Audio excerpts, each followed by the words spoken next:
Swords.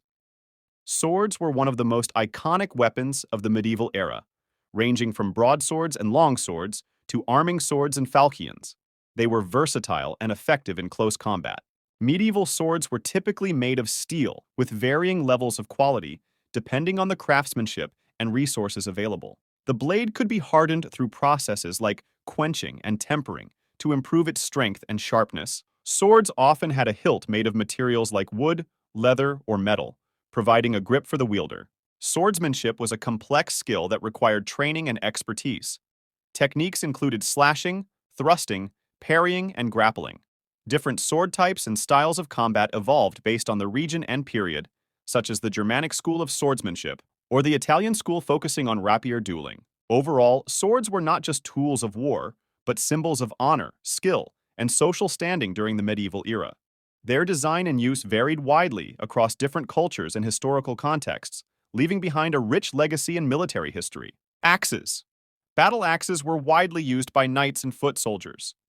They could be one-handed or two-handed and were effective against armor due to their chopping force. Here are some of the most common types of axes. Battle axes. These were one-handed or two-handed axes designed for combat. They typically had a sharp blade on one side and a spike or hammerhead on the other, making them versatile for cutting and crushing blows. Throwing axes. Smaller and lighter than battle axes, throwing axes were designed to be thrown at short range. They were used by infantry and skirmishers. Executioner's axes. These were large, heavy axes used for executions rather than combat. They had a distinctive blade shape for delivering powerful, fatal blows. Dane axes, also known as Danish axes or Viking axes. These were two-handed axes with long handles and large blades. They were effective against armored opponents and often used by Norse warriors. Spears. Spears were common among infantry troops and were effective for thrusting attacks against opponents, especially when used in formations like the phalanx. Spears typically consisted of a wooden shaft with a metal tip, often made of iron or steel. The tips could be triangular, leaf-shaped, or diamond-shaped, depending on the intended use and regional variations. The shafts were sometimes reinforced with metal bands or fittings to improve durability. Spears provided extended reach compared to swords or axes, allowing soldiers to engage enemies from a safer distance. Morning Star. This was a type of mace with a spiked metal ball attached to a chain or handle. It was designed to deliver devastating blows, especially against armored opponents. The weight of the spiked head, combined with the momentum of swinging, delivered powerful and disabling blows. While primarily a melee weapon, the Morning Star could also be used defensively for parrying attacks or blocking incoming strikes. There were variations of the Morning Star, such as the flail, which had a longer chain attaching the spiked head to the handle. The flail allowed for more flexibility and unpredictability in combat, but required greater skill to wield effectively. Greek fire. While not a conventional weapon, Greek fire was a highly effective incendiary substance used by the Byzantine Empire. It could be projected onto enemy ships or troops, causing intense and difficult-to-extinguish fires. The exact composition of Greek fire was a closely guarded secret.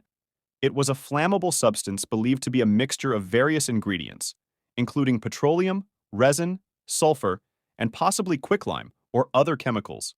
Greek fire burned at extremely high temperatures, capable of melting metal and causing severe burns to personnel. Greek fire played a crucial role in several Byzantine naval victories, including the defense of Constantinople against Arab sieges in the 7th and 8th centuries. War scythe. Originally an agricultural tool, the war scythe was adapted for combat by attaching a blade to a long handle. It was used effectively by peasants and militias against cavalry. The war scythe was primarily used for slashing and cutting attacks. Its curved blade allowed for wide sweeping motions, capable of striking multiple opponents or delivering devastating blows to unarmored or lightly armored foes. The weapon's design made it effective in close-quarters combat, especially in chaotic battlefield conditions. Halberd. A combination of an axe and a spear, the halberd featured an axe blade, a spike, and a hook on a long shaft. It was versatile, allowing for cutting, thrusting, and grappling. The shaft of the halberd is typically made of wood and ranges in length from around 5 to 7 feet, although variations existed.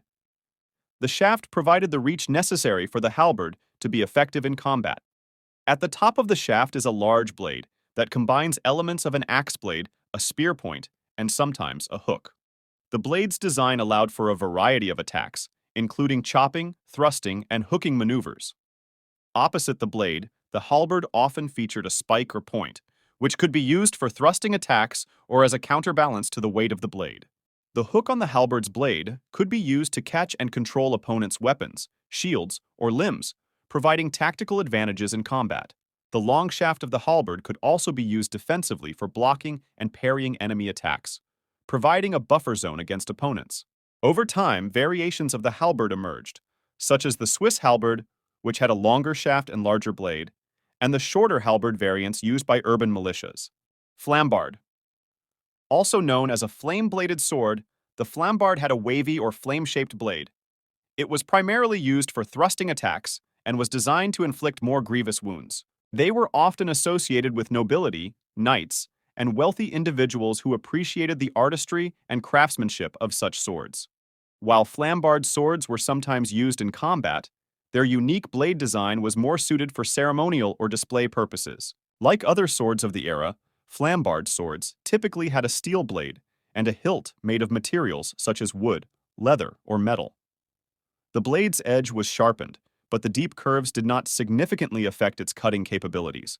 Instead, the wavy blade design was intended to make the sword stand out visually and symbolize status or prestige. The bow and arrow are ancient weapons that have been used for hunting, warfare, and sport for thousands of years. The bow is a flexible piece of material with a string stretched between its two ends.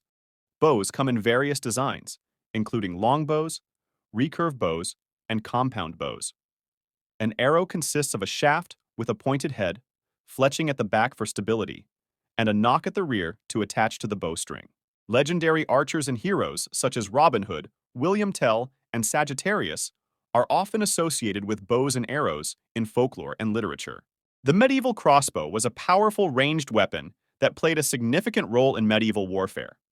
The main body of the crossbow, called the stock, was typically made of wood or sometimes metal. It had a notch, called the nut, at the front, where the bowstring was held in place. The bow of the crossbow, known as the prod, was made of flexible materials such as wood, horn, or composite materials like sinew and horn laminated together. The prod was attached horizontally to the stock and stored energy when bent. The bowstring was made of strong fibers, such as hemp or sinew, and was drawn back to cock the crossbow. Medieval crossbows featured a simple trigger mechanism, such as a lever or a pin, that released the bowstring when the trigger was pulled.